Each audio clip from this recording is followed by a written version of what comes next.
ഉമ്മ ഇങ്ങോട്ട് നോക്കി, പാത്തുവിന്റെ ഷമ്മാണ്. കുഞ്ഞി പാത്തു, ഉമ്മാന്റെ കുട്ടിക്ക് എന്തിനാ സമ്മാനം കിട്ടി? ഇന്ന് സ്കൂളിൽ മാപ്പിളപ്പാട്ട് മത്സരം ഉണ്ടായിരുന്നല്ലോ. ഉമ്മ പഠിപ്പിച്ച പാട്ട് ഞാൻ നല്ലോണം പാടി. അസംബ്ലി നടന്നപ്പോ സ്റ്റേജിൽ വെച്ച് എല്ലാരും മുന്നിൽ എനിക്ക് സമ്മാനം കിട്ടി. ഉമ്മ നോക്കി, പാത്തുവിന്റെ സമ്മാനം. എന്തായി കുട്ടി പറയണേ? പെൺകുട്ടിയോട് സ്റ്റേജുമ്മ കേറ നീരുമാക്കൽ എന്റെ കുട്ടി. വാപ്പ പോലും നാട്ടിലില്ലാത്തയാ. സ്റ്റേജുമ്മ കയറി എന്താ ഉമ്മ കുഴപ്പം? അത് നന്നായി പാടിയിട്ടല്ലേ? ഒന്നുമില്ല കേട്ടോ, എന്റെ വീട്ടിൽ പോയി കുറിച്ച് കുപ്പായം മാറി പോയോ. ഉമ്മ നല്ല കയർത്തുന്നുണ്ടാക്കിയിട്ടുണ്ട്. ശരി, ഉമ്മ കുട്ടിയുടെ ചക്കര ഉമ്മ, ഞങ്ങൾ ഇപ്പൊ വരാവേ. ആരില്ല, ഇത് തന്നെ താക്കാം. എന്റെ സഭയിലെത്താ ഞങ്ങൾ എത്രയാണ് പറഞ്ഞിരിക്കുന്നു, കച്ചറയും കൊണ്ട് റോഡും വരുന്നില്ലെന്ന്. പട്ടിയുടെ ചില സഹിക്കാൻ വയ്യ. കുട്ടിയോട് കളിക്കുന്ന സ്ഥലമല്ലേ. അതിപ്പോ അനക്കെന്ത് കുഴപ്പമില്ല, അന്റെ പറമ്പന്മാരൊന്നും അല്ലല്ലോ. നീരും ബേജാറാവാണ്ടി. എന്റെ റബ്ബേ, ഞങ്ങൾ എത്ര പറഞ്ഞിട്ട് ഇതുങ്ങളെ കഴിക്കാറില്ലല്ലോ. ഇതിപ്പോ എന്താ ചെയ്യാ? നിങ്ങളോടൊന്നും പറഞ്ഞിട്ടോ ഒരു കാര്യമില്ല. തീ പോലെ തൂണി തിരിവിടണ്ടാവില്ല. ഉമ്മ കളിക്കാൻ വിളിക്കുന്നു, ഞങ്ങൾ ഇപ്പൊ വരാവേ. ശരി മോളെ പാത്തു.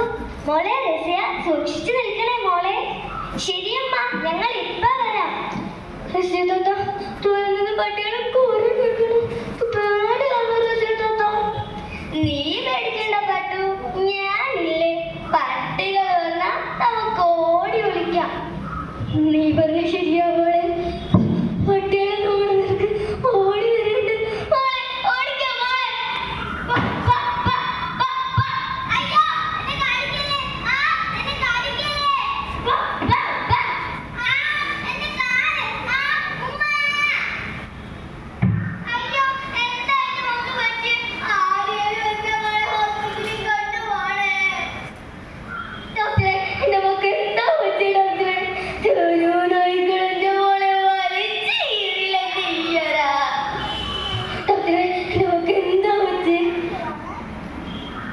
കുട്ടിക്ക് മുഖത്തിനാണ് കൂടുതൽ കടിയേറ്റിട്ടുള്ളത്. എന്തായാലും നമുക്ക് പ്രതിരോധ വാക്സിൻ എടുക്കാം. മോളെ കാത്തു, എന്തേലും ഒന്ന് കഴിക്കും മോളെ. അമ്മനെ ഇഷ്ടപ്പെട്ട പാൽ കഴിക്കാൻ വന്നിട്ടുണ്ട്. എനിക്കൊന്നും വേണ്ടമ്മ. കഞ്ഞി പോയിട്ട് ഉമിനീര് പോലെ എടുക്കാൻ കഴിയുന്നില്ലമ്മ. ദാഹിച്ചിട്ട് കഴിയമ്മ. വെള്ളം കാണുമ്പോ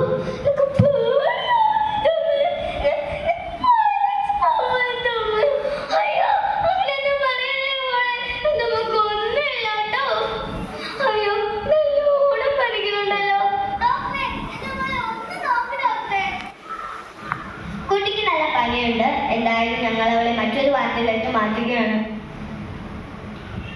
എന്റെ കുട്ടിക്ക് ഒന്നും മനസ്സിലായി. ആമിന, ഞങ്ങൾ പറയുന്നത് ക്ഷമയോടെ കേൾക്കണം. കുട്ടിയെ ഞങ്ങൾക്ക് രക്ഷിക്കാനായില്ല.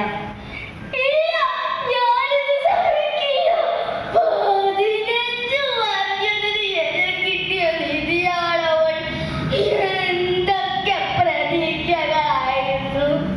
ഇഞ്ചക്ഷൻ എടുത്തിട്ട് പോലും എന്താണ് നമ്മളെ മോളെ രക്ഷിക്കാൻ കഴിയാത്തത്? പേപ്പിടിച്ച നായയുടെ കാര്യം തലയ്ക്ക് മുകളിലേറ്റാൽ പെട്ടെന്ന് വൈറസുകൾ തലച്ചോറിലെത്തും. ഇഞ്ചക്ഷൻ എടുത്താൽ പോലും ചിലപ്പോൾ ഞങ്ങൾ നിസ്സഹാരായിരിക്കും.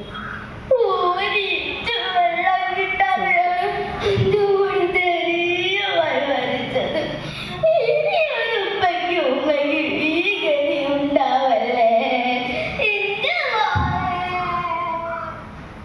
അതെ, സഞ്ചാര സ്വാതന്ത്ര്യം ഇന്ത്യൻ ഭരണഘടന ഒരു പൗരന് നൽകുന്ന മൗലിക അവകാശങ്ങളിൽ ഒന്നാണ്. ഇതിനൊക്കെ പരിഹാരം കാണാൻ അധികാരികൾ കൺതുറന്നേ മതിയാവൂ. അഥവാ നടപടിയെടുത്താൽ തന്നെ അതിനെതിരെ പ്രതിഷേധവുമായി എത്തുന്ന പ്രിയപ്പെട്ട മൃഗസ്നേഹികളോട് നിങ്ങളോടൊരു ചോദ്യം. കുടുംബത്തിന്റെ അത്താണിയായ